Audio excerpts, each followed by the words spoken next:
¿Pudieron leer algo? Todo.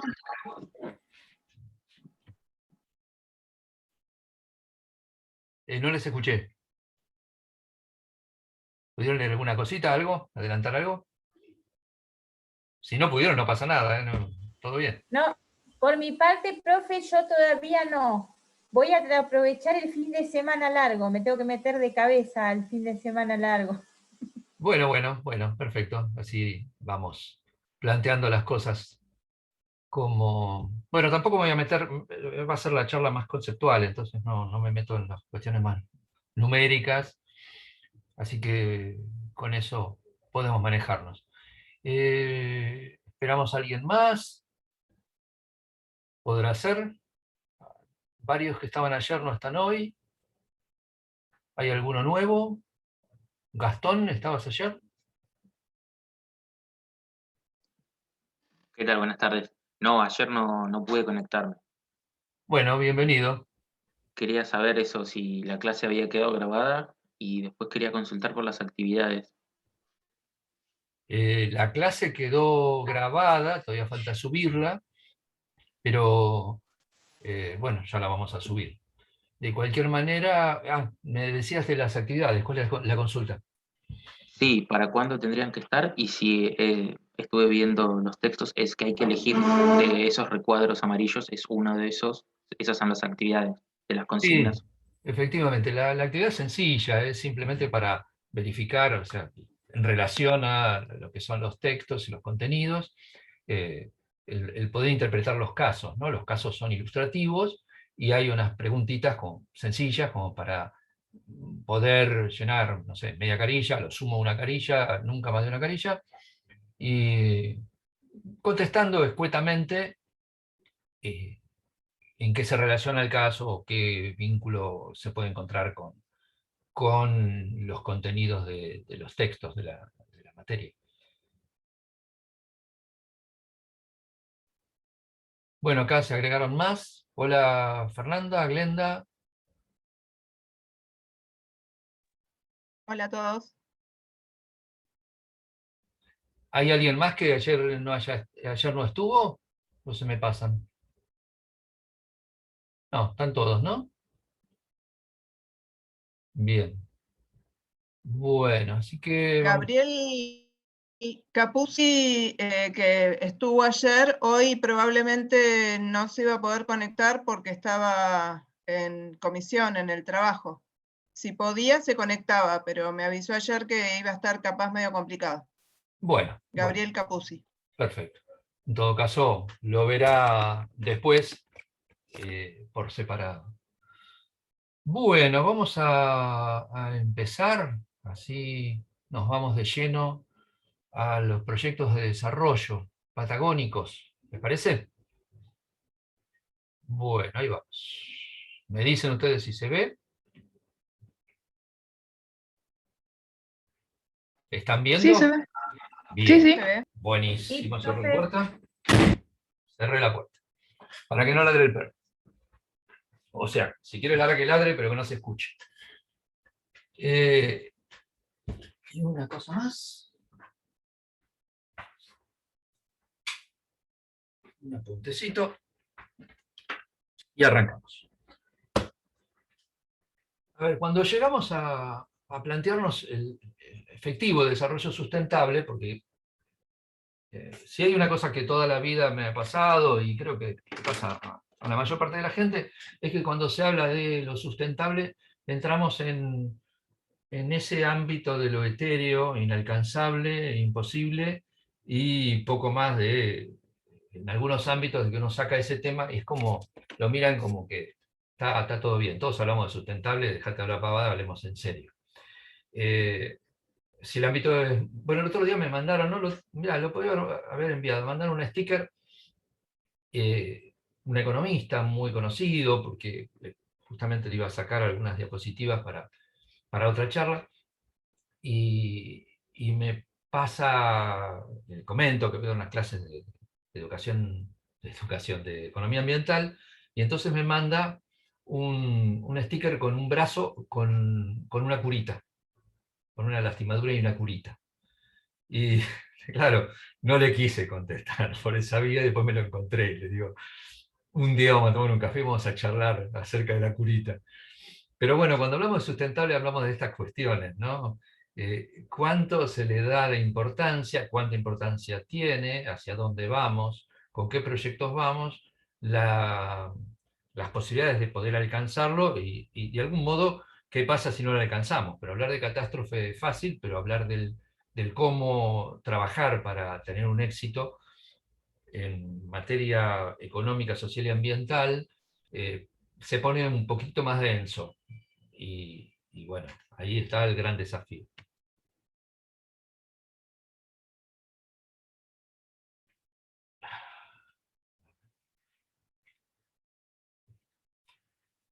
Entonces, tratamos de hablar de desarrollo sustentable de un punto de vista absolutamente realista, no de un punto de vista así emocional, ¿no? Nosotros, sin desacreditar absolutamente a nadie, nos hacemos veganos, o hacemos dieta, o nos subimos una montaña, o no sé, nos encantan las mascotas.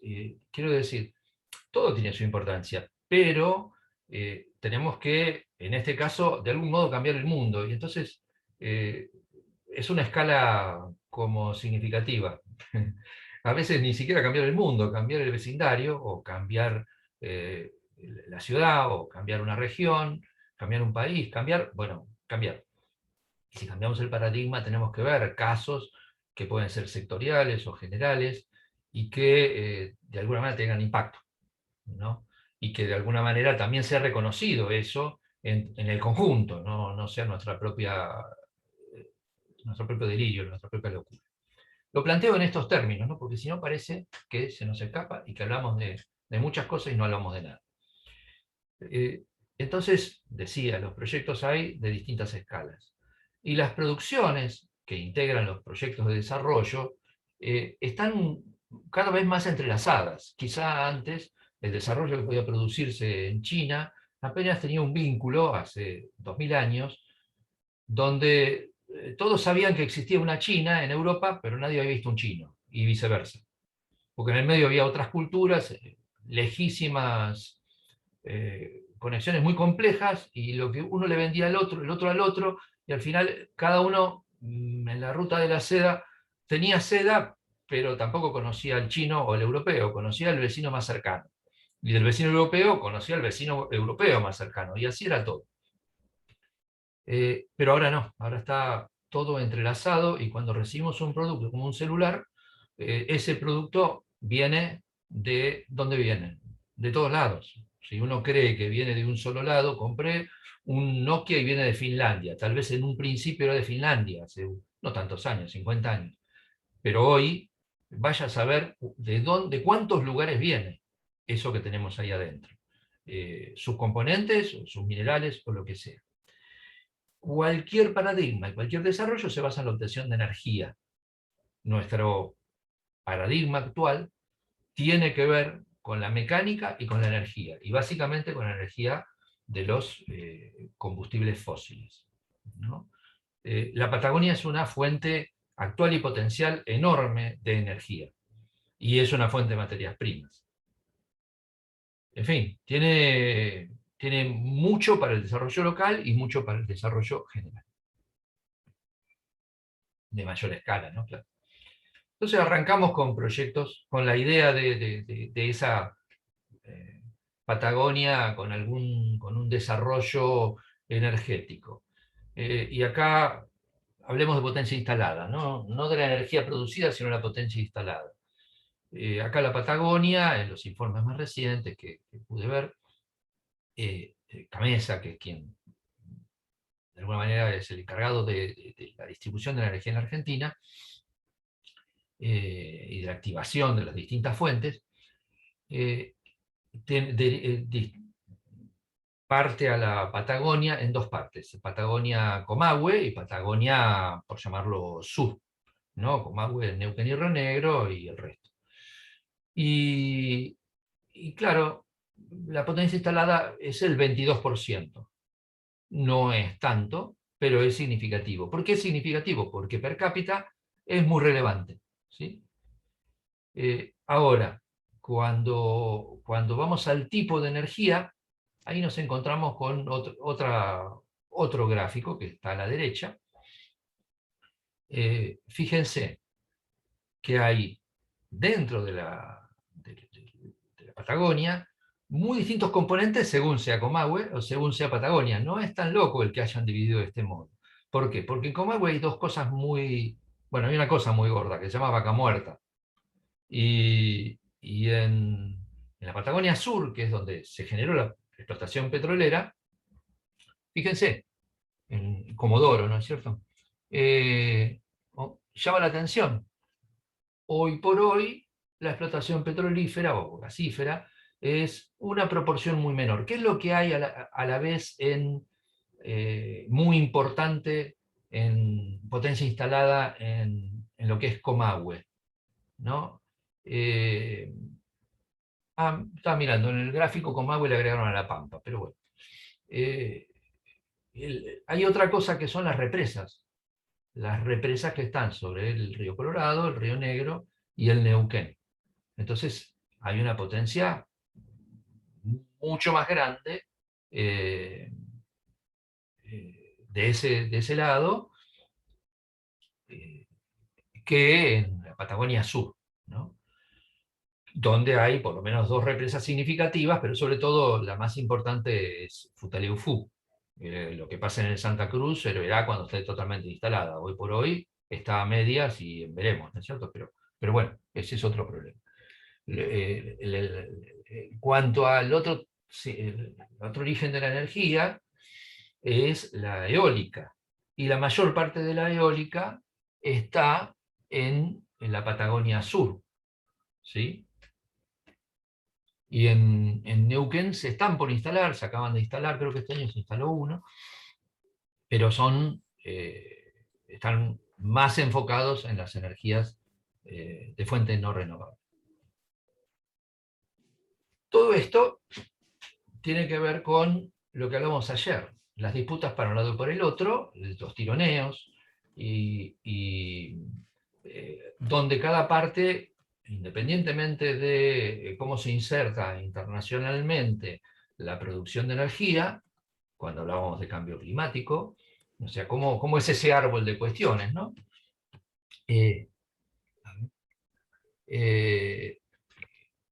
Ahí lo que pasa es que cada parte hace sus lobbies, tiene sus intereses, quiere prevalecer, y lo puede hacer hasta por ahí nomás, porque depende de otros, porque todos son interacciones. Entonces, en ese ejercicio, ¿qué sucede? Los petroleros quieren seguir produciendo petróleo, pero también se reposicionan muchas empresas como empresas productoras de energía. Y para el futuro, porque no lo tengo acá desarrollado, pero sí en los textos van a encontrar que hay varios casos, sobre todo del año pasado, también pero básicamente el año pasado, en donde en algunos directorios en donde las acciones están muy divididas, o sea, el que tiene el 1, el 2, el 3% es el dueño, el que tiene la voz cantante, ¿no? En donde los accionistas, en la asamblea de accionistas, dicen, a lo mejor alguno que tiene un porcentaje muy chico, dicen, miren, todo bien, pero si ustedes no se posicionan en el tema ambiental, yo de acá me voy, o los voy a boicotear, o los voy a denunciar, o, bueno, la voluntad que quiero expresar es que acá tiene que haber una mirada ambiental porque el planeta se está incendiando. Bueno, y uno pensaba, esta gente se va. Y no. El tema es que lo que está pasando en algunos directores de empresas muy importantes es todo lo contrario. Están haciendo algún lugar, un lugar que nunca hubo. Después hay que ver qué significa esto. Pero significa un posicionamiento un poco más verde, bastante más verde, dentro de lo que puede ser una empresa petrolera y en su transición hacia una empresa energética.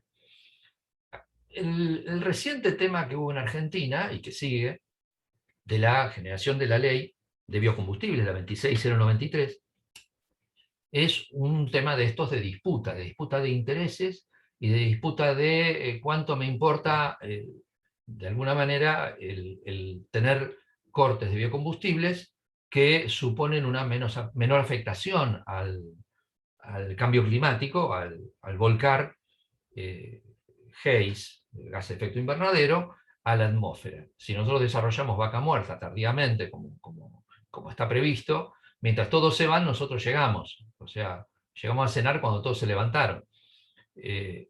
Bueno, este es un temita. O sea, la Patagonia depende de cosas que tal vez hubiera sido muy bueno desarrollarlas unos años atrás, porque tienen su momento. Y bueno, pero en realidad es lo que tenemos. Entonces, ¿cómo manejarlo? Entonces, mientras unos dicen, yo quiero ir a la transición, otros dicen, quiero una moratoria, otros dicen, no me dejen afuera, y bueno, otros se agarran con que esas son las producciones donde más población hay, donde pueden estar distribuidas entre muchos productores, y hay todo un entramado sumamente interesante, pero que también es muy interesante en los efectos sobre el desarrollo de Patagonia actual y futuro. También, y sobre todo de otras regiones. Por ejemplo, en la producción de biodiesel y en el bioetanol, ¿no? Combustibles de nafta y diésel. ¿Por qué? Porque hubo una discusión sobre el corte. Cuando nosotros consumimos combustible, pensamos que lo primero dice, bueno, es gasolina. ¿De dónde sale la gasolina? Del petróleo. Pero hay un corte que estaba estipulado del 10%, que tenía como componente la gasolina. Y ahora pasó al 5%. Se bajó. O sea, hay un posicionamiento sumamente menor de la Argentina actual. ¿Por qué? Bueno, la excusa es, están muy caros los commodities, esto se va muy para arriba, hay una presión muy grande, algunos dicen que hay una cuestión política que tiene que ver con perjudicar a los productores rurales, estoy diciendo las posiciones, ¿no?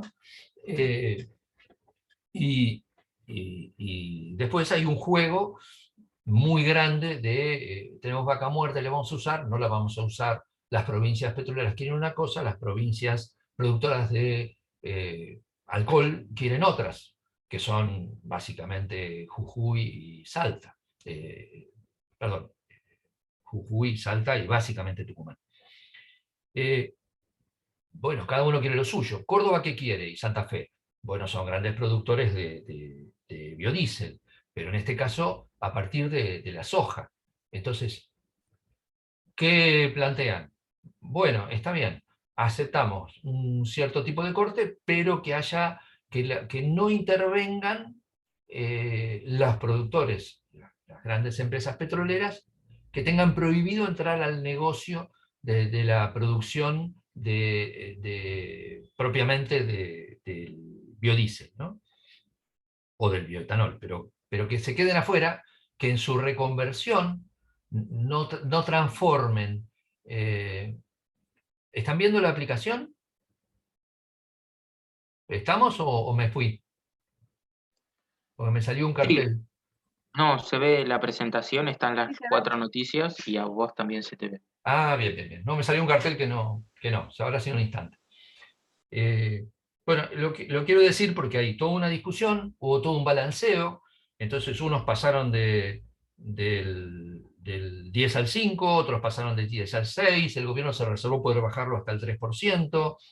En realidad la Liga Bioenergética, que era la que concentraba todo el tema del biodiesel, de la producción, que en realidad tenía un proyecto para llevar del 10 al 17,5%, y el bioetanol, más vinculado a los productores de alcohol, la llevaban al 15%, se rompió el lobby conjunto, cada uno corrió por la suya, dicen que ganaron las petroleras, pero en realidad lo dejaron afuera del negocio de la transición energética. Los pequeños productores jugaron localmente, y entonces, ¿qué hicieron? La provincia de Córdoba permite la elaboración, de hecho hay un montón de plantas de pequeños productores, porque les resulta más cómodo eso que la exportación. Aparte de la exportación quedan muy pocas manos y reciben menos dinero, entonces ¿qué hacen? Producen su propio biodiesel y lo consumen en sus campos, porque la agricultura es una enorme consumidora de gasoil. ¿Qué hacen entonces? si el gobierno saca una ley de Córdoba diciendo que pueden hacer ese autoconsumo de sus propias plantas, a ver, no lo pueden vender, pero ¿quién me va a controlar que yo, alambrado de por medio, le cargue al tractor del vecino y se lo cambie por vaya a saber qué, 2 chanchitos y 3 corderos? No lo sé, pero o el otro me pasa el tractor y yo le paso el gasoil. Pero hay todo un juego de transferencias, ganancias y pérdidas, en donde el resultado de los gases de efecto invernadero está en juego, pero como consecuencia final de todo este tironeo enorme, ¿no?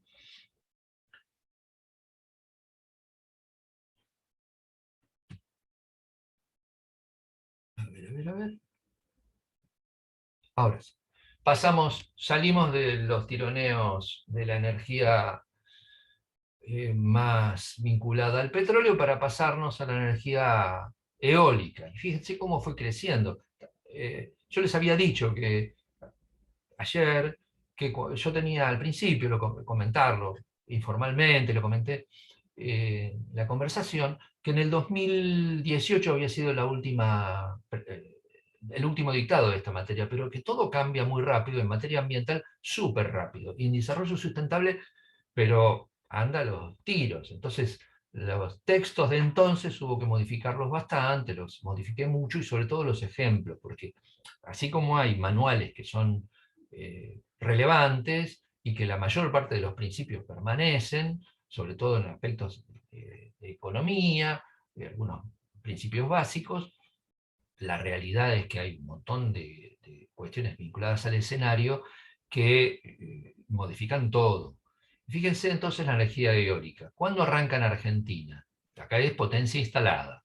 El proyecto, el gran salto aparece en 2018. Lo que había antes era, ¿cómo decirlo? Era un ventilador dando vueltas, pero esto arranca con todo en el 2018, con los nuevos planes. Y hoy tenemos una potencia instalada importante.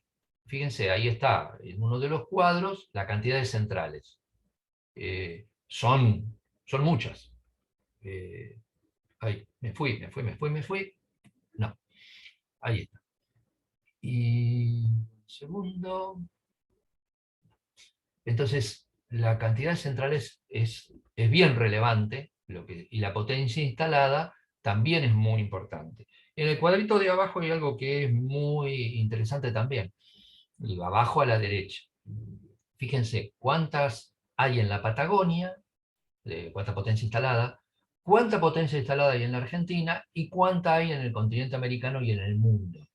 Entonces, nosotros, fíjense lo que creció en la Argentina y decimos, wow, pegó el salto. Pero eso es el 0,4% de la potencia eólica instalada en el mundo. 0,4%. Nada, absolutamente nada. Porque nuestro territorio y nuestra población es mucho más que eso, o sea, es muy bajo. Y es el 1,7% de América. Así que también fíjese por país y por superficie, y es también muy poco, y es como un cambio incipiente, importante, significativo. Hay muchas plantas que están autorizadas y que no se han instalado todavía por falta de financiamiento, porque hay un juego ahí con cómo se había licitado. Les dieron un plazo ahora, este año, para poder tener un poco más de tiempo, pero lo tienen que construir, o si no, eso se le da a otros que están a la cola de espera, porque la gran limitante ya no es el espacio para ponerlas en la Argentina, sino la capacidad de transporte, ¿no? Para salir de Patagonia, tiene que salir por una línea, que tiene una principal, ¿no?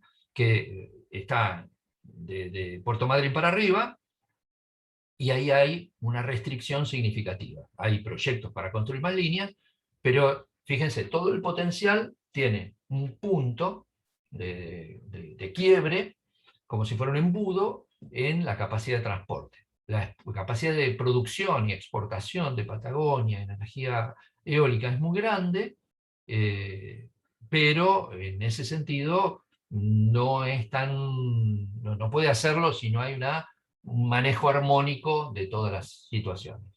Y una cosa que no la tengo acá, pero que es importante también señalarla, porque todo el mundo dice, bueno, pero la energía eólica no se puede acumular.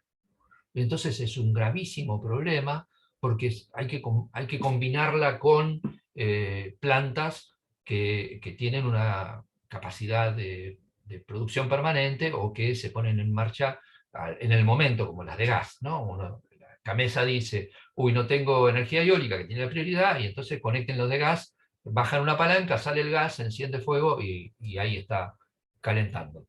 Y algo parecido sucedería si estuviera funcionando la planta que está instalada, que costó una fortuna, y no funciona todavía, que es la de Río Turbio, a carbón, básicamente. Bueno, esa capacidad, fíjense que en otros países la están tratando de resolver de distintas maneras. La clásica, ¿cuál es? Levantando el agua que ya salió por la turbina a una represa. Esa es la más clásica y tradicional. Hay muchas de estas instalaciones en el mundo, y no sé si, creo que hay alguna en Argentina, pero muy poca. La otra es en base a baterías, que es un cambio tecnológico que se está realizando entre el año pasado y hay un cambio de baterías, de capacidad de baterías. Toda tecnología nueva, fíjense, se piensa que se pueden acumular grandes cantidades, pero lo que no puede acumularse por mucho tiempo con ese sistema. Y hay otros sistemas. Hay uno que es muy simple, tiene otras complicaciones, que es simplemente levantar un bloque de hormigón, levantarlo. Bueno, se acumula energía y potencial y es como la represa. Pero bueno, hay desarrollo de instalaciones muy grandes y muy particulares. Cuando hablamos de energía eólica decimos, qué bien, está todo bárbaro. Y esto funciona, no tiene impactos, no hay problema, es un ventilador dando vuelta, ¿a quién le va a molestar? Y parece que no están así. Fíjense, esos puntos que están en el mapa, yo no pude encontrar, porque encontré el mapa y un artículo, y no pude encontrar cuáles eran los colores que correspondían a cada uno, pero no importa. Este mismo conflicto se está dando en Cataluña, muy gravemente, y en otros lugares. La energía eólica tiene una prioridad en el consumo por parte de los, en el caso europeo no sé cómo se llama, pero en España, pero funciona como CAMESA, el mercado de cargas, digamos, que toma la energía y la distribuye, le da prioridad a las energías alternativas, las renovables. Pero entonces, ¿qué dicen? Bueno, hay que hacer muchos proyectos de renovables porque hay que evitar el consumo, la generación de gases de efecto invernadero. ¿Y qué pasa? Al principio está bien, adorna el paisaje, después ya adorna un poco demasiado, después empieza a hacer ruido, después empieza a matar pájaros, y después empiezan a aparecer las ONG que dicen no queremos más. Y los pueblos que dicen ni locos, sáquenme acá esta porquería. Y así están.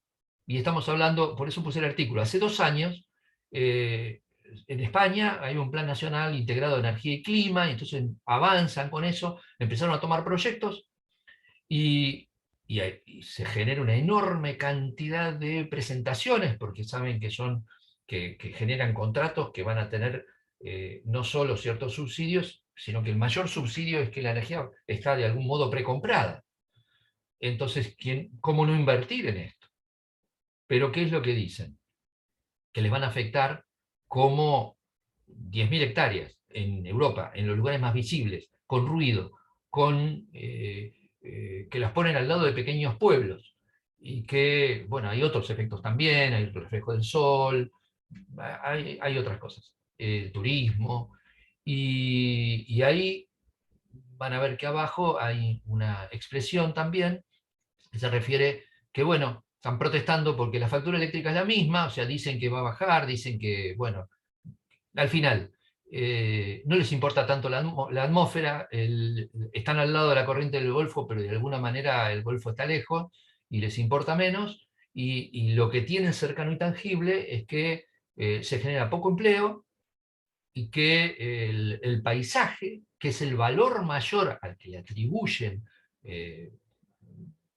una, no le puedo decir monetización, pero es el valor que ellos reconocen como prioritario, es insustituible, y se lo están disminuyendo y están perdiendo patrimonio. Esto vinculándolo con las valorizaciones que veíamos ayer. Hay cosas monetizables, otras no monetizables, algunas que tienen que ver con un cálculo de lo quiero o no lo quiero, lo acepto o no lo acepto, y no por una cuestión meramente moral. Y además me perjudico porque mi pueblo vale si justamente no tiene esa porquería enorme que me ponen al lado, que antes era una cosita de 30 metros que se veía no muy lejos, y ahora resulta que me pone una cosa de 150 metros de alto, con una pala de 20, 30 metros, y que además hace un ruido espantoso y me mata a los pájaros. Bueno, quiero decir, lo pongo desde los dos puntos de vista, ¿no? De los dos extremos, para que se entienda que ciertas soluciones merecen una, ¿cómo llamarlo? Una armonización. ¿Sí? Había otros artículos, creo que los puse, en donde algunos pueblos dicen, no, pero yo sí quiero, porque si no se me muere el pueblo, así que estoy dispuesto a ponerlo en un lugar que tengo que, por ahí no sé el que más viento tiene, pero me viene bárbaro. Entonces, y hoy pongo un caso, quiero contarlo porque me viene a la mente, me tocó ir a hacer una evaluación en Uruguay ambiental de un sitio que eran 20 aerogeneradores. Uruguay hizo una reconversión muy grande, proporcionalmente enormemente más grande que Argentina. Hoy se abastece prácticamente con renovables, considerando las represas y las grandes represas, no con las micro.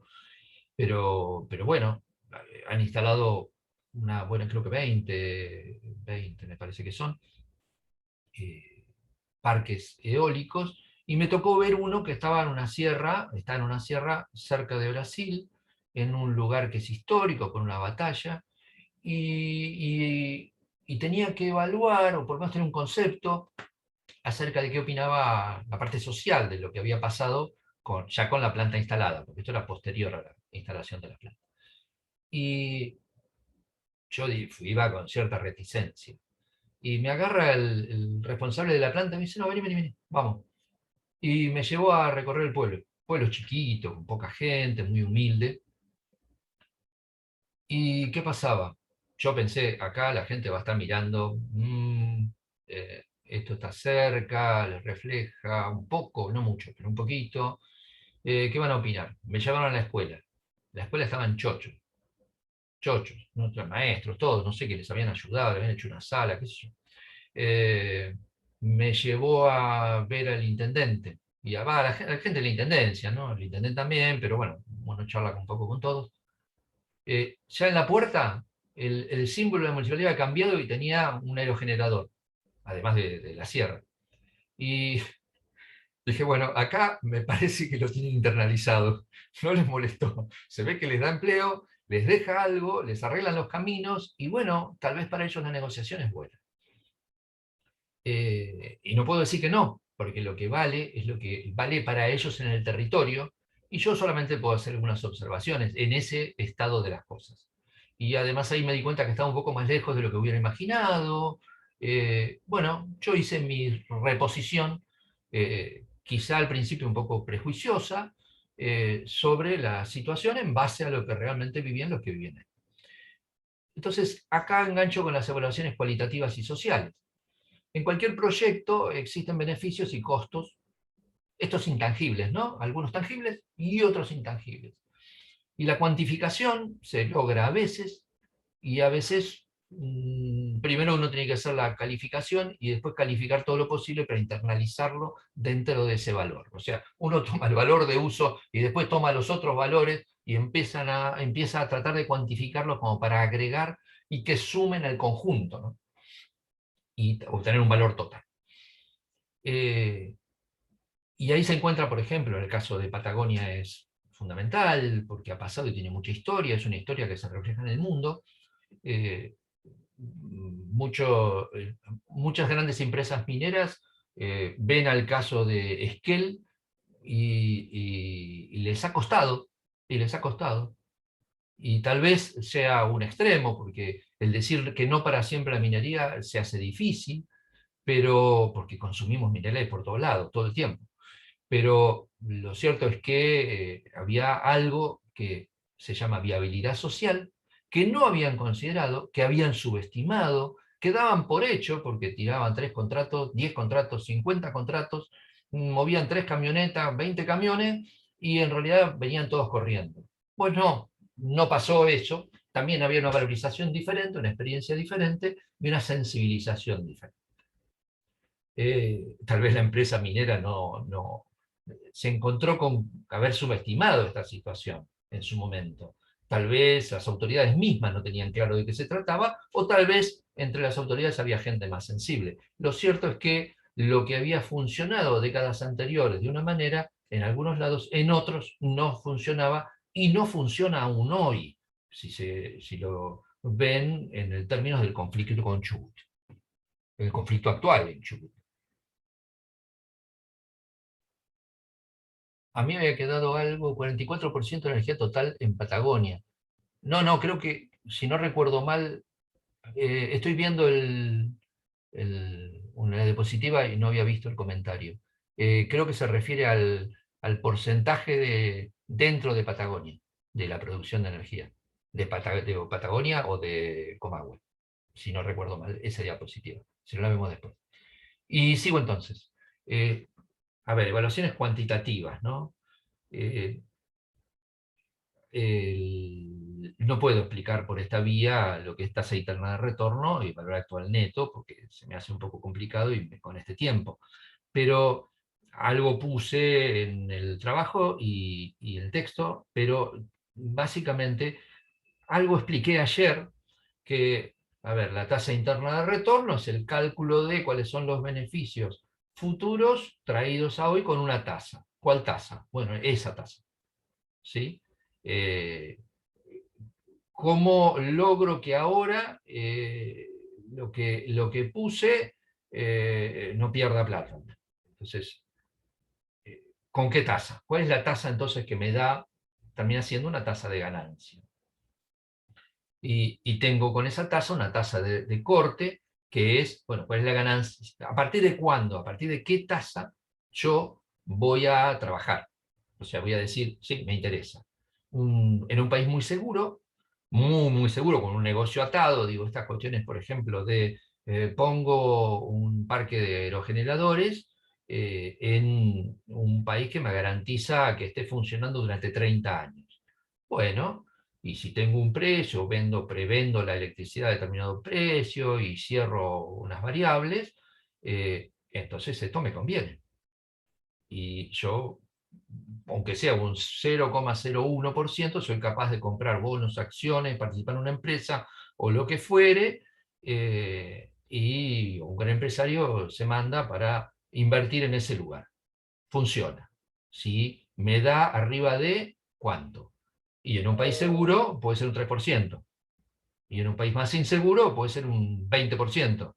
Bueno, eso es lo que pasa. Por eso invierto en un lugar más seguro o invierto en un lugar inseguro que me garantiza una ganancia enorme. Digo, si yo voy a comprar diamante de sangre a Liberia, o a Nigeria, o a alguna de esas Costa de Marfil, o alguno de esos lugares donde provienen, ¿qué hago?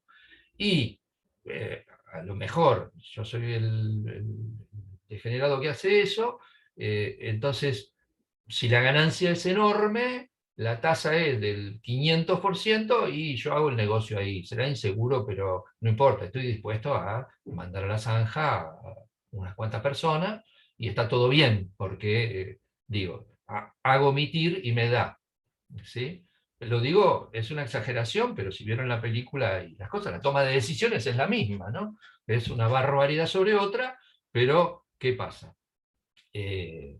Los negocios en donde las cosas están bien equilibradas, con desarrollo sustentable, esos negocios no suceden. ¿Sí? Los otros aspectos son, otras cosas a tener en cuenta, el costo-beneficio, costo-efectividad. Costo-beneficio es la ganancia, ¿no? ¿Cuándo beneficio sobre costo? ¿Qué me da?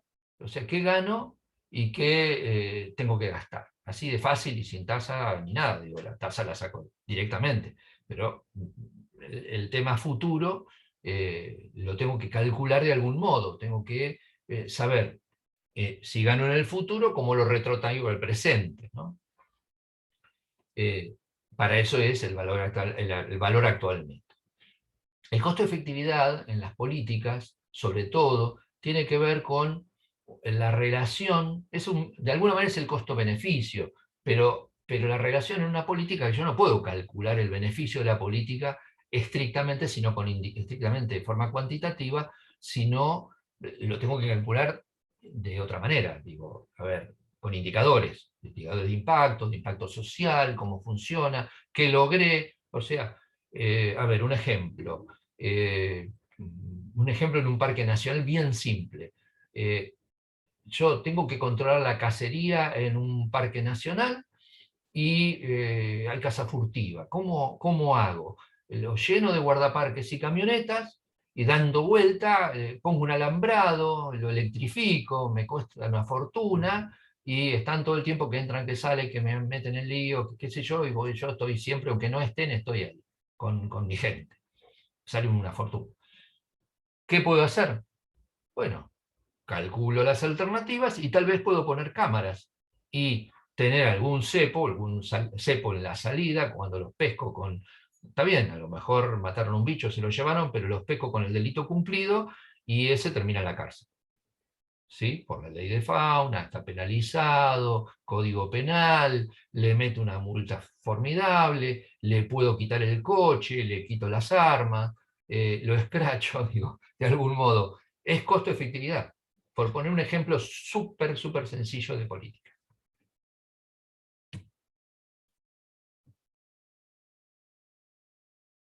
Y en estas cuestiones de desarrollo sustentable hay que hacer una perspectiva siempre. O sea, si hablamos de eso, fíjense, la Patagonia tiene una gran minería, y eso lo habrán visto con Blanca, por lo que yo pude ver. Como decía antes, ¿son necesarios los minerales? ¿Por qué vienen a buscar minerales? La verdad que son unos molestos porque vienen a romper todo, a vaciar la montaña. Y claro, después nosotros compramos la heladera, el celular, el televisor, andamos en auto, y decimos, bueno, no quiero los minerales, que no haya explotación minera, que la hagan en otro lado.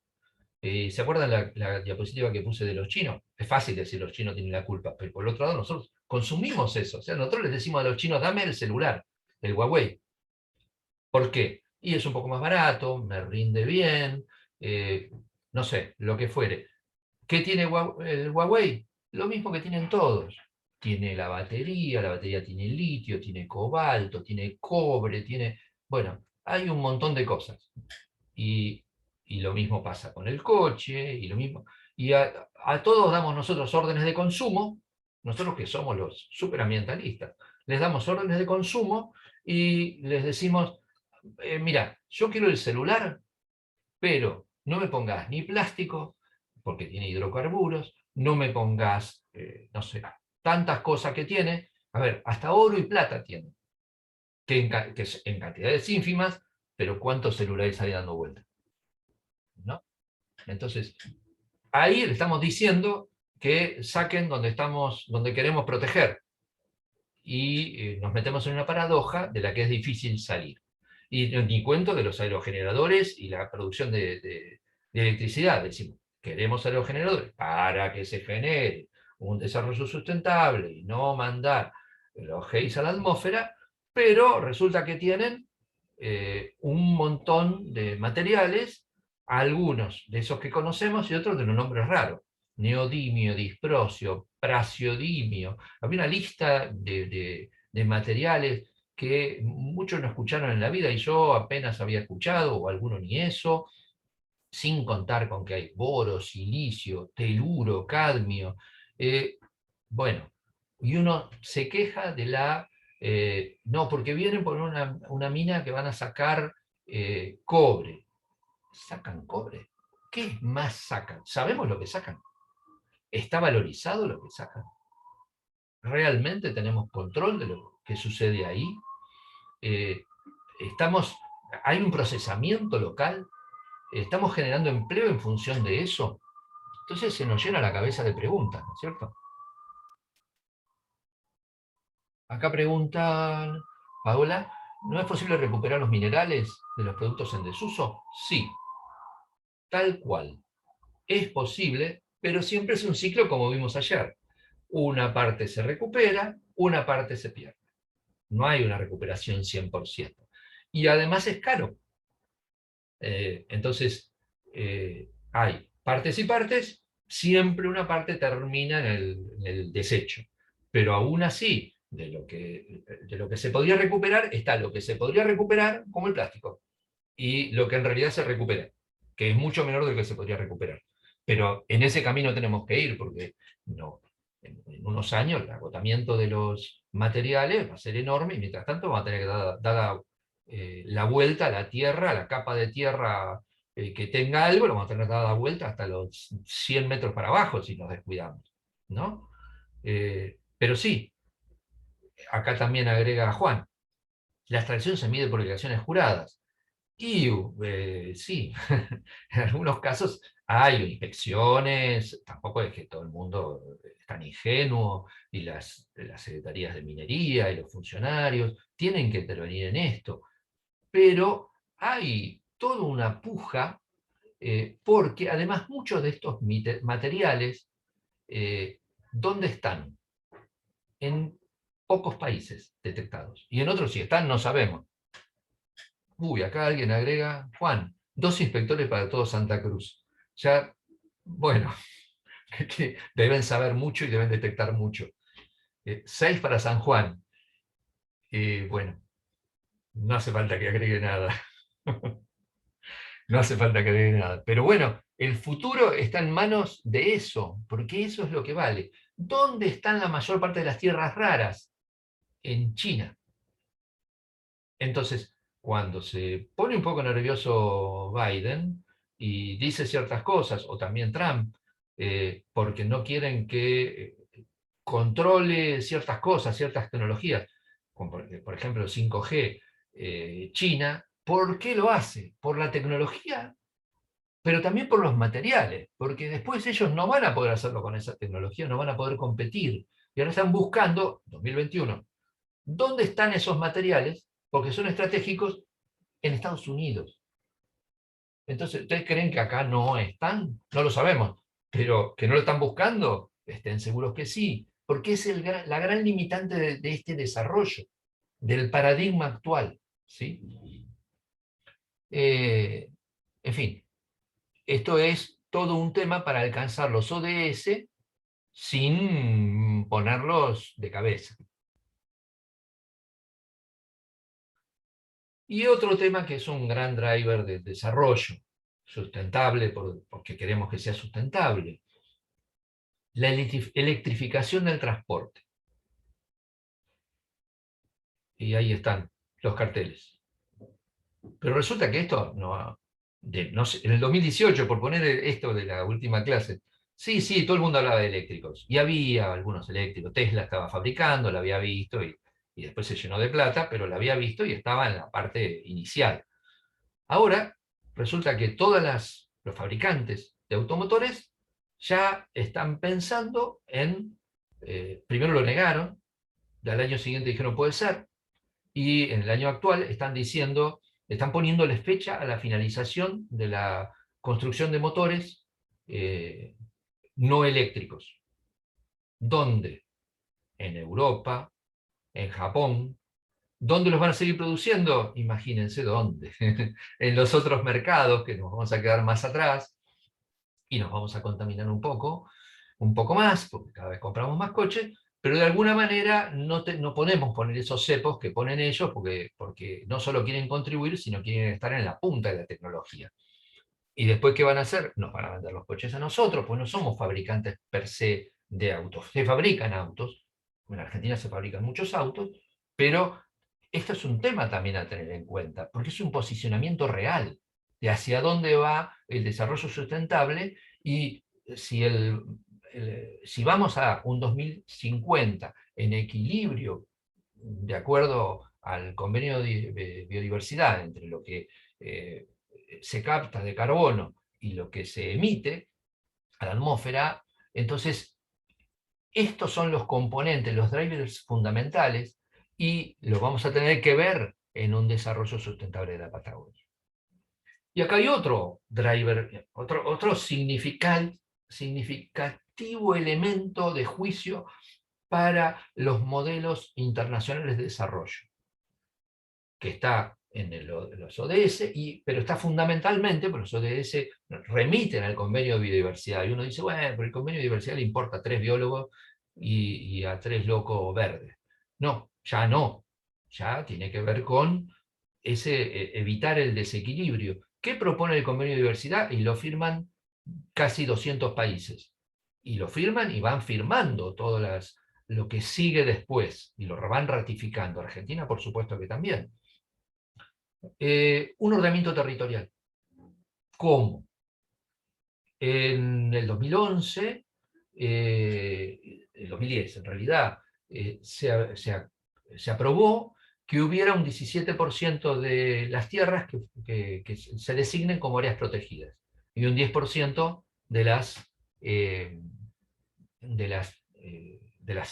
los océanos, de los mares. Y entonces todos se pusieron a trabajar y hubo designaciones, y en todas esas designaciones, algunas fueron más reales y otras menos reales, pero lo cierto es que hoy estamos muy cerca de haber cumplido con esas designaciones. O sea, ¿los países respondieron? Sí, algunos muy en serio, y otros por la galería, y en otros lo hicieron muy en serio, y después vino Bolsonaro, no sé qué pasó, y después dijeron, no, pero está bárbaro para poner soja y vender madera, qué sé yo, no sé, quemarlo. Pero otros dijeron, no, estamos recontra comprometidos, y se quemaron media Bolivia. Digo, o sea, son todas contradicciones que tienen que ver ya no con la ideología que se expresa, sino con la ideología real de lo que pasa, ¿no? Ya no la ideología, sino lo práctico. Uno mira el mapa y lo que había no está mal. Digo, Paraguay era una selva, y hoy hay que buscar 3 árboles juntos porque no los vas a encontrar. Esto por hablar de los vecinos, ¿no? Y nosotros también contribuimos con lo nuestro bastante. Ahora, fíjense, acá hice una recolección de lo que hay en la Patagonia, y en la Patagonia. Y me olvidé decir también que este mismo año, en una ciudad de China que no sé pronunciar, se tenía que reunir, tenía que reunir el año pasado, pero no estaban las cosas para hacer reuniones, y la meta, hay consensos, y así va a ser, se va a ampliar al 30% de las tierras y de los mares. 30% de las tierras y de los mares. Entonces, fíjense el desafío, están diciendo, el ordenamiento territorial del mundo, en donde estamos comprometidos, también como país, implica este tipo de designación. Esta parte se protege y esta parte se usa, pero se usa sustentablemente. Fíjense qué pedazo de desafío. A ver, acá tengo una consulta. Sí, tal cual. Es el porcentaje de cada provincia. La Pampa tiene muy poquito, Neuquén tiene bastante más, Río Negro tiene muchas designaciones. Fíjense que hay unos pocos parques nacionales y unos muchos parques provinciales. ¿Sí? Cuando me demoro así a veces es porque estoy mirando, porque si no, no veo las preguntas. Entonces, hay mucho compromiso provincial en algunas provincias, hay que ver cómo se cumple ese compromiso. También, a ver, lo digo porque como funcionario de parques, también hay parques nacionales más desarrollados y otros que están un poquito menos, ¿no, Juan? Que los conoces. Y habrá mucho para hacer hasta que haya un desarrollo sustentable. Algunos están, más que en la región patagónica, en otros lados, están con un desafío de instalación macro. Me tocó manejar algunos, o intervenir, digamos, fuerte en algunos, y son como proyectos. Estamos en el proyecto, hay mucho para hacer. Y algunos son tan chicos, unidades tan chicas, que van a seguir siendo proyectos, porque depende de todo lo que pase afuera, o sea, que hay que proyectar lo que se hace afuera. Adentro más no se puede hacer. Pero imagínense las provincias, lo que hay que hacer para que haya áreas protegidas para este ordenamiento territorial. Piensen en la cabeza, ¿no? De todo esto. ¿Qué hay que hacer para, primero, crear parques y alcanzar, parques no, reservas y áreas protegidas, para alcanzar un 30%, y después para que no sean parquecitos de papel, como suele ocurrir, que lo designé, me quedo tranquilo, voy a casa, salen los diarios, hago el acto público, y después no hay ni una cámara, digo, ni un guardaparque, ni una camioneta, ni una cámara, ni nunca fui. Digo, bueno, y después que resulte, el día que voy, vaya a saber lo que encuentre, si es que encuentro algo. Sí, sí.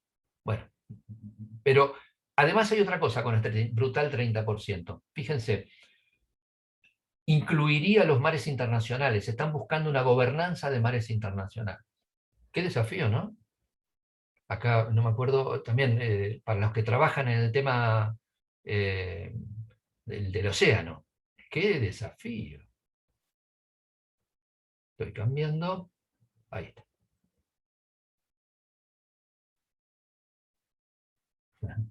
Comentario de Juan, de las prohibiciones de crear áreas protegidas. Bueno, pero son temas políticos, y a veces son del momento, a veces hay enojos, y entonces lo marcan de esa manera, y después lo desmarcan porque tienen otro sentido de realidad, pero tampoco pueden prohibir lo que está en un convenio internacional. Lo mejor no es el momento, o no es así como hay que hacerlo.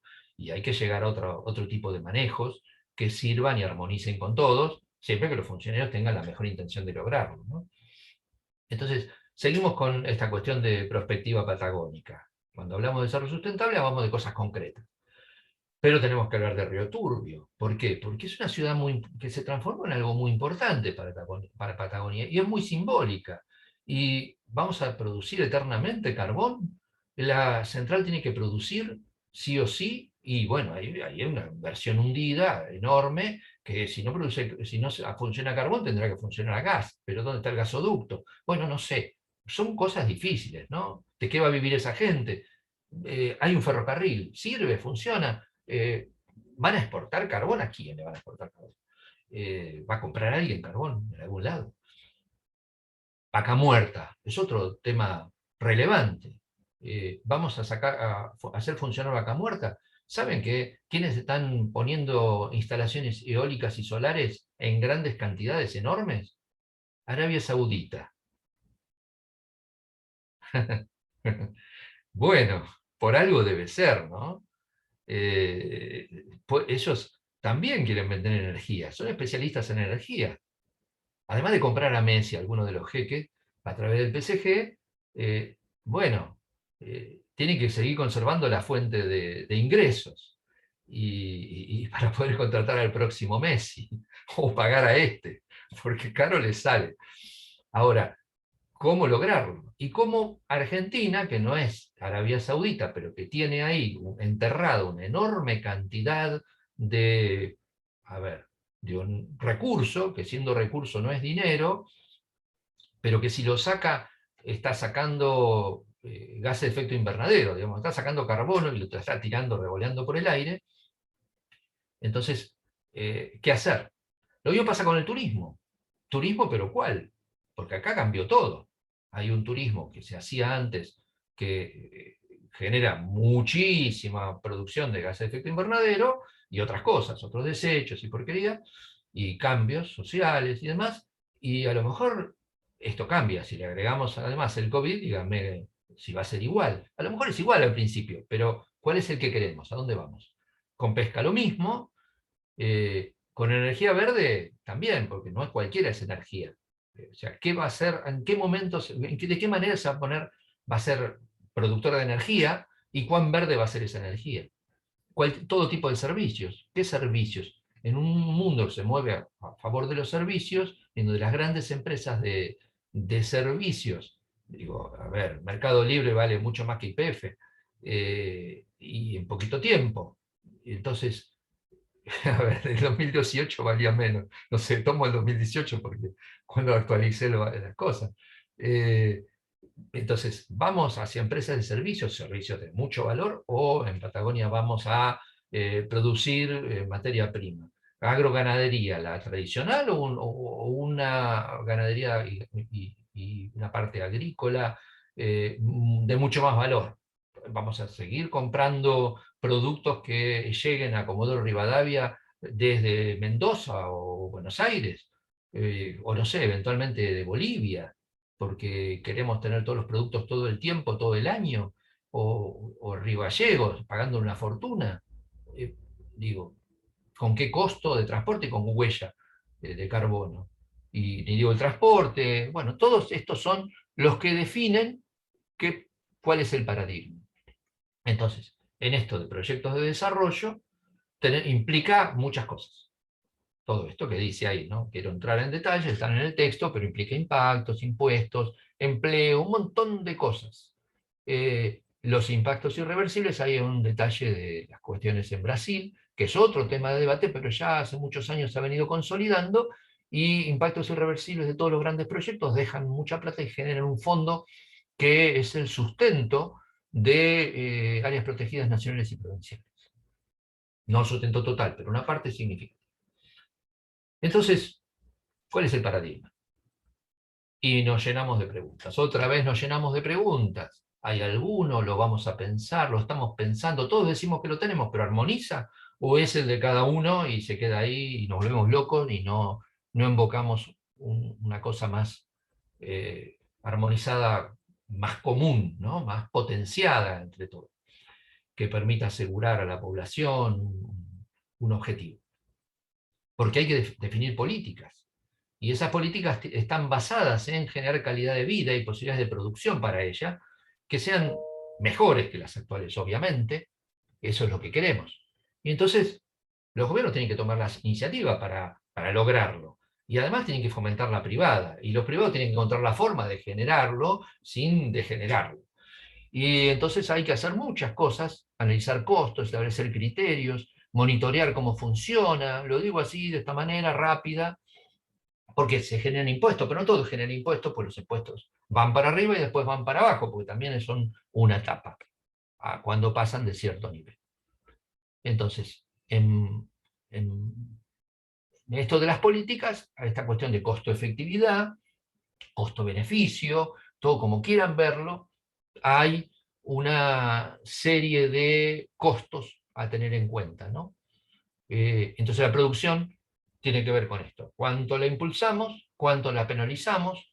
¿Y cuánto se extiende la responsabilidad de esa producción? Suponiendo que internaliza todo, ¿no?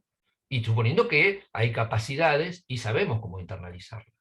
Porque muchas veces pasa que sabemos que se puede hacer un montón de cosas indeseadas, pero no sabemos cómo internalizarlas, más allá de que esté bien o esté mal. Y ahí viene una infinidad de instrumentos económicos que hay que saber manejar, ¿no? Impuestos, incentivos de todo tipo, subsidios, generación de mercados. En Europa hay mercados de dióxido de carbono. Ahora, en este mes, China alargó todo un mercado de bonos de carbono. Y entonces, ¿qué hacen? Definen que hay una cantidad de carbono, de bonos que permiten, el que los tiene puede producir, puede contaminar. Pero ¿qué pasa? Establecen una tabla y van reduciendo las capacidades. O sea, ese bono va perdiendo un cierto valor con el tiempo, para poder que se vayan adaptando tecnológicamente. Hoy valen. Entonces, yo que me adapté tecnológicamente, vendo mi permiso para otro. Y entonces cotizo, lo gano con eso. Otro puede contaminar lo que le queda, pero tiene que seguir la tabla para abajo. Y entonces la capacidad de contaminar se va reduciendo, y entonces van generando un incentivo al achicamiento del problema.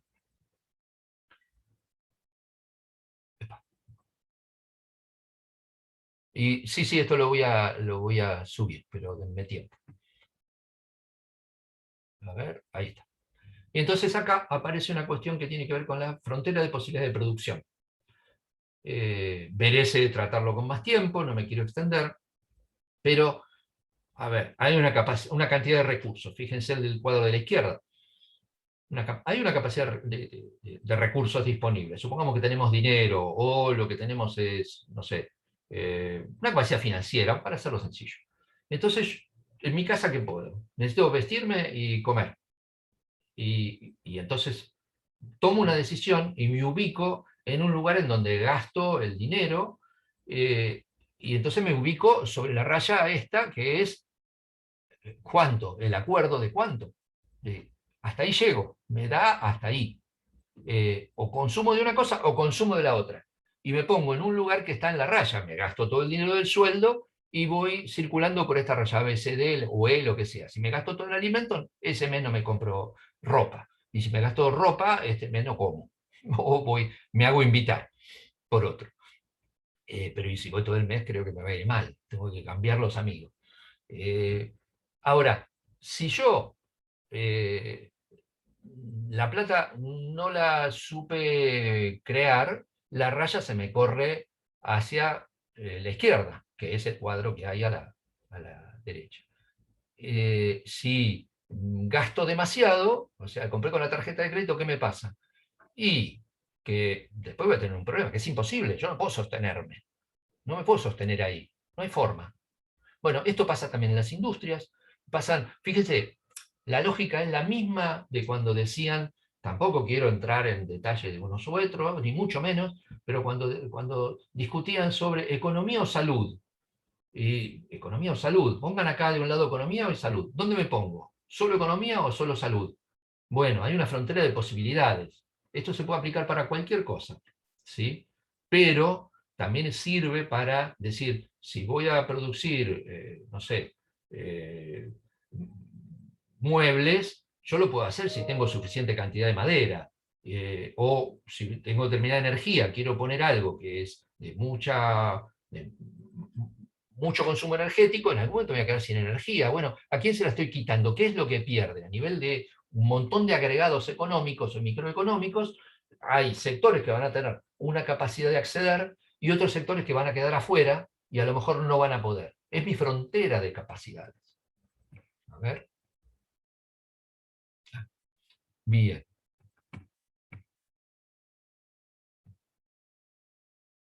Bueno, esto es sobre bosques nativos. Yo solamente quería mostrar acá que a lo mejor bosques, cuando yo estudiaba y empecé a trabajar, parecía que los bosques iban a producir un montón y entonces había una expectativa enorme.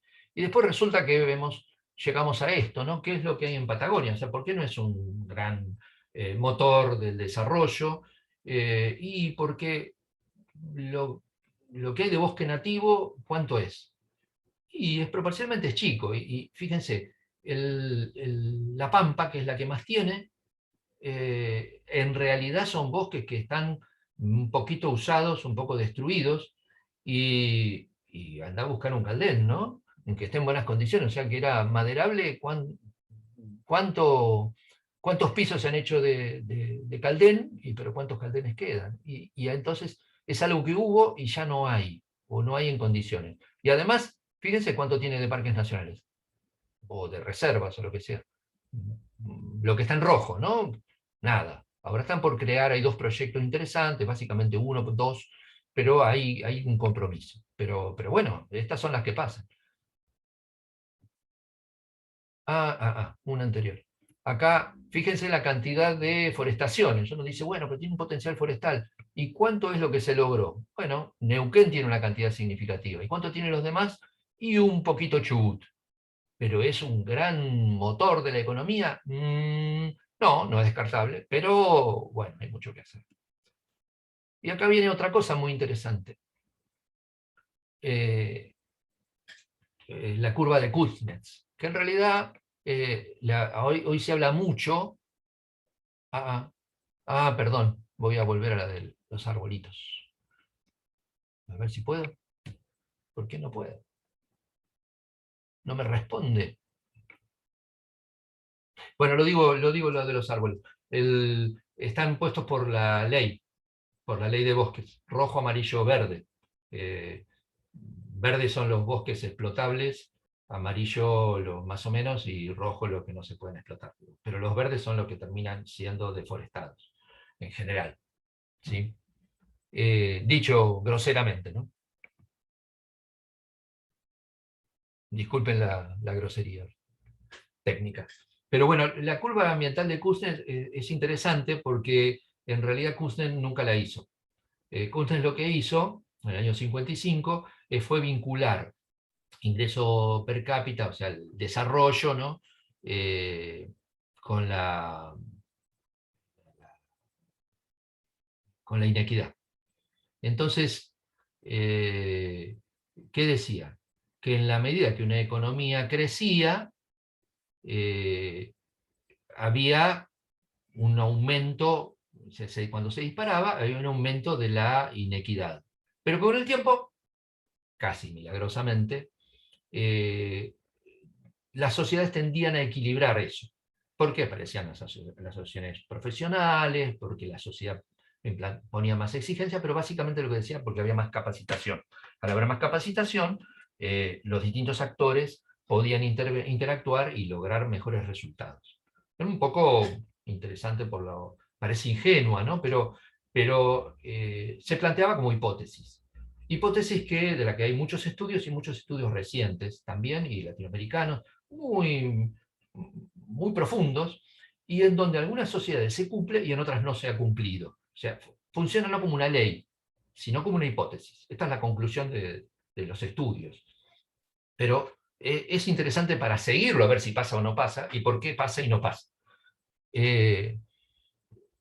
Ahora, esto aplicado a lo ambiental también está planteado, y es como, bueno, primero hacemos ruido, molestamos, rompemos todo, deforestamos, y después empezamos a forestar, somos buenos, buscamos los animalitos, y todo vuelve a su lugar, hacia la europea. ¿Dónde se está? ¿En qué continente del mundo hay reforestación? En Europa y en Japón. Y en el resto deforestan a lo perro, incluyendo nuestro país. Entonces, ¿por qué? Y porque están de vuelta del desarrollo. Y bueno, eso se cumple. Ahora, ¿se cumple para todos? O tal vez se cumple cuando ya es irreversible. ¿Por qué no hay leones en España? Y bueno, ya no están más. Sin embargo, en algún tiempo sí había. Y como eso, había monos y había, no sé, qué sé yo, había muchas cosas. Están volviendo. Ahora, con la capacidad de destrucción que existe ahora, las tecnologías, esto no es posible hacerlo como antes. Entonces, bueno, esto es un poco, ¿no? La curva ambiental de Kuznets,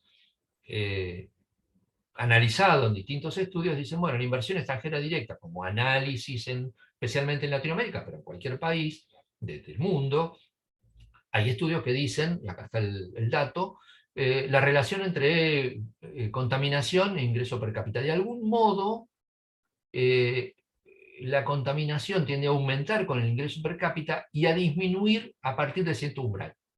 Y esto parece que se cumple, en general, no en particular. O sea, no esperemos que suceda. Sucede si esas sociedades reaccionan, y sobre todo si reaccionan a tiempo, ¿sí?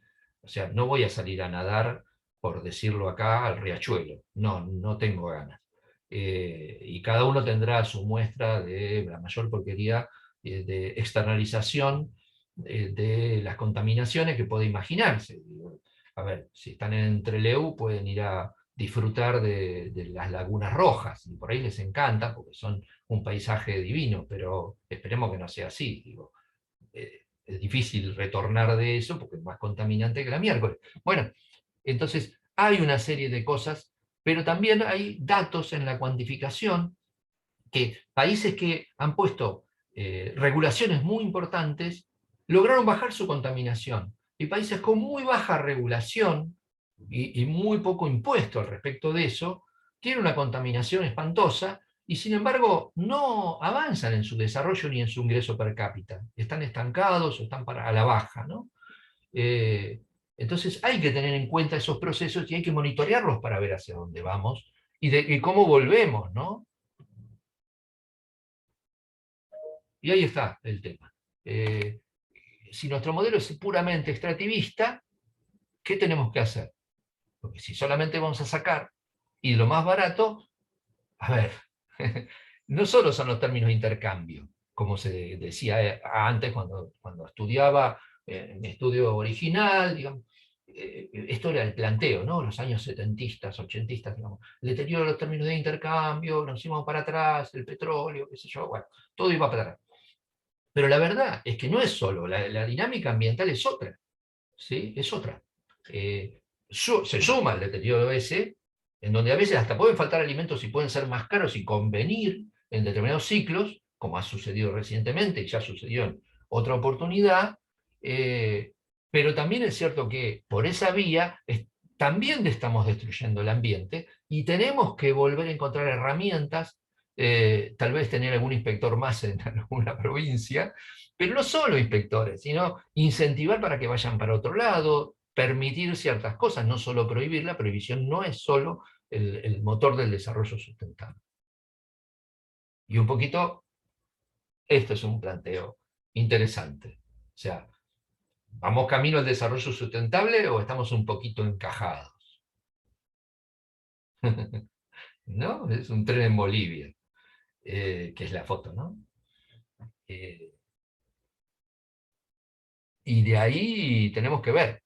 El modelo extractivista nos deja en el Cerro Potosí, por decirlo, por lo simbólico, ¿no?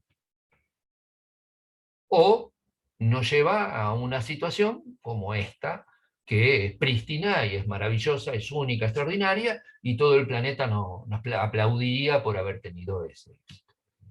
Y hasta ahí llego.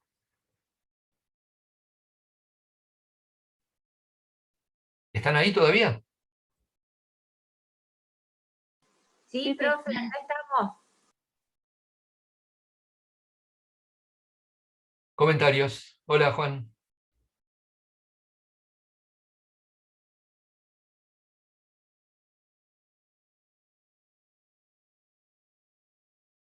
No se queden callados, que pienso que se aburrieron mucho.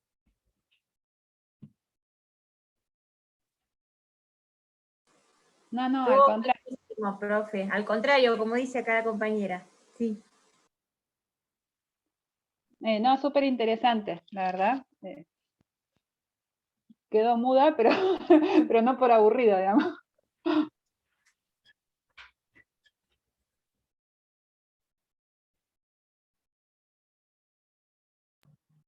Respecto a la cogestión o cogobernanza, gobernanza, que hablaste de las áreas marinas internacionales, te entendí, ¿no? Que no sé si vendría a reemplazar un poco la Convemar, pero estaría bueno que se empezara a hacer gobernanza o cogestión dentro de la milla 200 y en las provincias, o sea, en la zona económica exclusiva argentina, y en las provincias dentro de las 12 millas de jurisdicción provincial.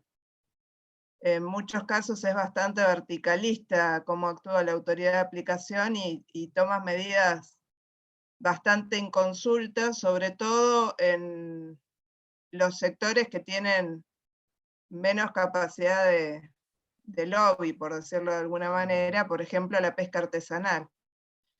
Los que no tienen mayor poder, la verdad que ven su actividad, por más que es por ahí en Chubut, la pesca artesanal, sobre todo en la zona de los golfos norpatagónicos, es el lugar donde se tiende más a una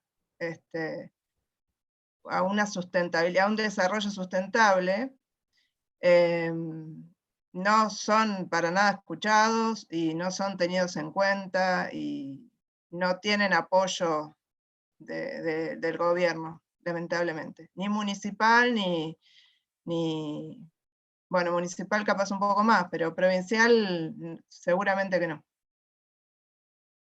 O sea que a lo que me refiero es que sería bueno empezar de abajo para arriba, que es más sencillo, inclusive. Sí, yo creo que yo estoy seguro, no soy un conocedor del tema de pesca y sé que es todo un gran desafío con muchos temas y muchos intereses, pero la verdad es que daría para debatirlo una clase entera, porque efectivamente cada uno de los sectores tiene que crear su propio modelo a integrar socialmente, porque si la toma de decisiones es puramente vertical, simplemente va a haber un juego de intereses en donde lo más probable es que sea unilateral, o sea, haya un gran ganador o pocos ganadores, muchos perdedores, o sea, es difícil generar un modelo equilibrado, ¿no? Pero ese es el desafío, no hay otra, porque si no, no hay desarrollo para todos, hay desarrollo para alguien que tiene esa capacidad de sacar la mano y agarrar, ¿no? Sí, Llegar totalmente de primero. acuerdo. Totalmente de acuerdo. Y sobre la gobernanza internacional no podría hablar, no estoy en condiciones yo, pero no soy la persona apropiada, pero leo siempre esto de que es uno de los temas que hoy está en debate, a ver, que se rompe en la cabeza como para poder hacerlo, porque no es solamente Argentina con la milla 201. Esto sucede en muchos lados y hay un deterioro colosal con flotas que, a ver, hasta en Europa, ahora que se partió el tema con el Reino Unido, tiene un serio, gravísimo problema de cómo equilibrar las flotas para que vayan de un lado para el otro, porque hoy lo tienen comprometido cómo se abastecen. Y resulta que van a sacar, o sea, necesitan cruzarse, y algunos tienen mucho, otros tienen poco. Bueno, son todas negociaciones para definir. Y eso que ahí son casi locales, ¿no? Casi, nosotros tenemos flotas, bueno, ni que lo diga yo, pero tenemos flotas del mundo entero echando redes en nuestros mares. O no los nuestros, pero ahí al lado que es lo mismo. Sí, en la línea. Claro, En la milla 201, ahí en la línea, sí, tal cual. claro. Bueno, hay muchos países que están suscriptos a la CONVEMAR, que es la Convención de las Naciones Unidas sobre el Derecho del Mar, que justamente regula los espacios marítimos y las actividades que se hacen en aguas internacionales. Pero eso no significa que, como en todo, se descontrola por ahí el tema. Es que esa parte del mar es como la atmósfera.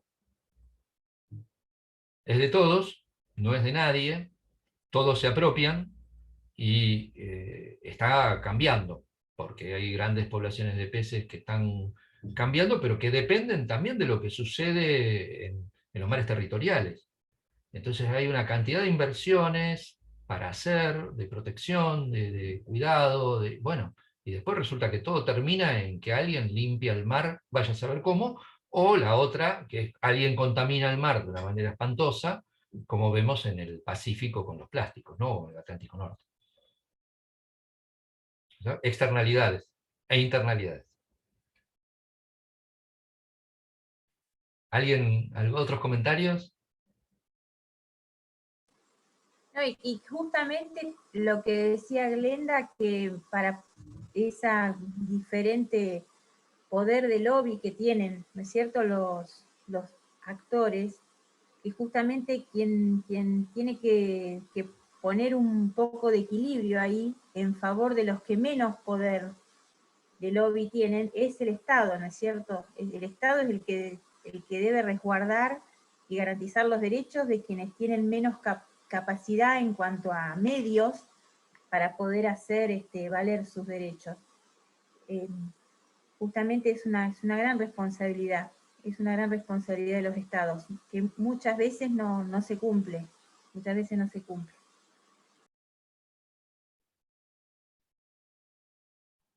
Sí, pero aparte son los que deberían ser los más beneficiados, porque cuando de enfoque ecosistémico hablamos, que nosotros, por lo menos los que estamos en el lado de la pesca, nombramos bastante el enfoque ecosistémico y termina siendo a veces una definición de papel. Y vos ves que los pescadores artesanales, por ejemplo, tienen un enfoque ecosistémico, o son los que se acercan más a un enfoque ecosistémico. Entonces, cuando vos ves que justamente se debería poner ahí una inversión en recursos técnicos, en darles una mano, no se ve. pero bueno, qué sé yo. Es un caso puntual de la pesca, que es de lo cual hablo porque es lo que más conozco. Sí, pero es súper ilustrativo.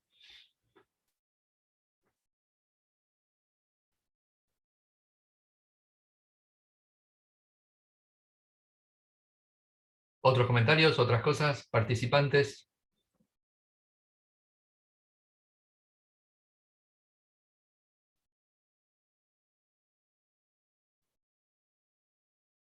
Bueno, entonces, si vamos dando un cierre, ¿alguna consulta? Yo le consultaba, profe, si lo iba a subir, porque la verdad que está excelente para reverlo nuevamente el Power, está muy, muy clarito, muy, muy bueno, la verdad que está buenísimo. Sí, no sé cuándo lo voy a subir, porque yo se lo tengo que pasar a Cristian Besone y él lo sube, así que lo haré en estos días. De cualquier manera, el enfoque es similar al de los textos, lo que pasa que acá es como una síntesis, pero no es la síntesis del texto, es algo de enfoque que lo quise desarrollar para no decir lo mismo, sino ponerle un sentido, que no es la misma cuestión. No es algunas cosas son los mismos contenidos, pero básicamente es darle un sentido hacia la materia es desarrollo sustentable patagónico, y de alguna manera estamos discutiendo sobre el modelo que queremos y cómo lograrlo cuando no lo tenemos, ¿no? Porque si tenemos que pensar en la integridad de un modelo, en realidad lo tenemos que definir como que el predominante hoy es insustentable. Entonces, para no caer en estas cuestiones de vamos a hablar de lo sustentable y separamos basura que después cuando la tiramos la junta del basurero, por decir una cosa, muchas veces lo hacemos, nos ha pasado, no sé a vos Juan, pero en parques nacionales, a veces nosotros hacemos un esfuerzo por poner los tachitos separados y después, ¿qué hacemos después con eso? Y decís, bueno, por lo menos hacemos educación ambiental, pero bueno, una lucha. Pero bueno, en ese sentido, que esto sea lo más práctico posible para repensar las herramientas, porque vamos a ser, y más ustedes que yo, los actores de ese modelo que nos están pidiendo de todos lados que hagamos, porque cada vez hay más sensibilidad y necesidad para esto. Antes no existía esa conciencia y hoy los cambios hay un marco mucho más favorable en este sentido. Por decirlo, no, tampoco me quiero extender, pero ¿saben entre quién está aparentemente en las encuestas la elección de los sucesores de Merkel en Alemania?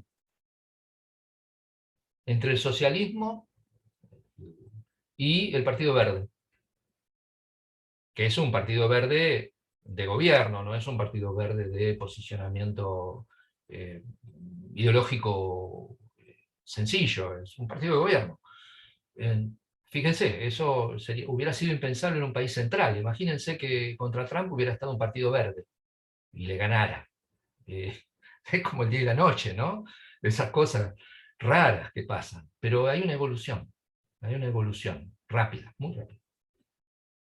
Acá me pregunta Gastón, ¿para cuándo debían presentarse las actividades? Yo calculo que estamos cerrando 2 semanas más, no lo dejen para lo último. La idea era que todo fuera una semana, pero es imposible, así que tómenselo con tiempo. No son muchas actividades, pero bueno, en el caso mío son 4, háganlo breve, sintético y sencillo. Y siempre el enfoque es este, ¿no? El que insisto. ¿Algo más? ¿Y la próxima clase cuándo es? El viernes misma hora. Ah, el viernes. Bien. Ahí hacemos Profe, el cierre. disculpe, además de las actividades a las que usted hace referencia, ¿hay una evaluación que se va a hacer también, que se abre en el campus por un determinado tiempo que es la que se fue, la que se postergó, que iba a ser la semana pasada, si no me equivoco, y se postergó. ¿Es posible? ¿Eso va a ser así? Bueno, Blanca es la titular y ella tiene que hacer la evaluación de esa parte y me dirá, no lo defino yo, si hay una evaluación final, se supone que tiene que haber una evaluación final, pero lo va a definir ella, no, tampoco se asusten, no es un examen así, por Zoom mirando a los ojos. El año pasado creo que... Hemos tenido de esos, ¿eh? En manejo de recursos naturales, ¿no fue? Me parece que tuvimos uno con el Zoom abierto, sí. Manejo de recursos naturales, Zoom abierto y 45 minutos. ¿Y con preguntas escritas o el profesor cara a cara? Eran, no, preguntas escritas, algunas multiple choice y algunas para desarrollar. Para Lo que pasa desarrollar. es que esa materia fue súper intensa. Yo creo que todo lo que le hicimos terminamos con el cerebro como corcho, porque tuvimos 6 profesores, cada profesor especialista en lo suyo, y la clase duraba, creo que un día, si no me acuerdo mal. Súper intenso, súper intenso. Claro, y sí. El examen también fue intenso. Sí, sí. Bueno, las clases que daba cuando era presencial en Río Gallegos se hacían entre una semana y 3 días, todas juntas todo el día. Y yo quedaba pero de cama, y los alumnos me imagino que también. Era terrible, pero interesantísimo, porque es como una inmersión, ¿no? De ahí salíamos como formateados. Sí, yo creo que es mejor, porque acá con el tema del Zoom, uno queda enganchado con que si mi nene la tarea, que esto, que el otro, y en cambio cuando es así intenso, que en los recreos, digamos, en los cortes podés charlar y saber qué hace el otro, y como que me parece que se termina de cerrar el tema. Sí, sí, es otro tipo de pedagogía, pero bueno, es lo que tenemos ahora. Sí. Sí. Bueno, ¿algo más? ¿Comentarios?